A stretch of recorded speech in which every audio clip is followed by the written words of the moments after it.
A family in Fremont is dealing with exposed wiring and drywall inside their apartment, and they believe a danger is lurking above: mold. This after maintenance left a hole in the ceiling weeks ago. 3 News Now reporter Megan Hahn went to Fremont to check on the conditions.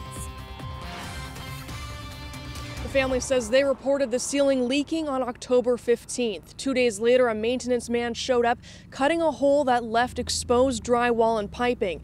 Now that hole still hasn't been repaired. There's only so much you can do, and it's hard when you have to make your kids live in a place like this.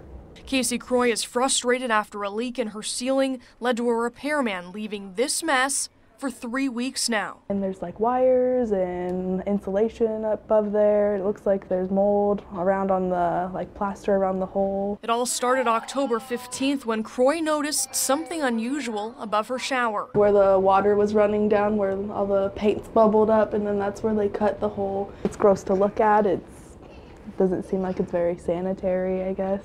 I just don't understand how if somebody's gonna wear a mask to cut something out, why they would leave that open for me and my kids to be around. Croy says she's tried to contact management of her affordable housing complex more than a dozen times and still doesn't know when the hole will be patched. I even went as far to write a letter and put it in the rent box and give it to him because he doesn't ever answer. He's never in his office. And this isn't the first time. Croy's only lived at Yorkshire Manor for about a year.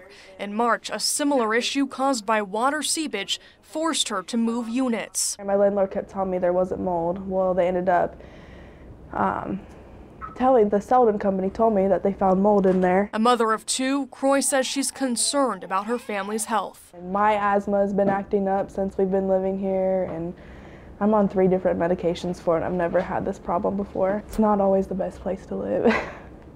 And raise a family. Yeah, especially when you're a single mom. The family says they've contacted the health department to test for mold, but were told they'd need to front the costs up front and the landlord would later reimburse them.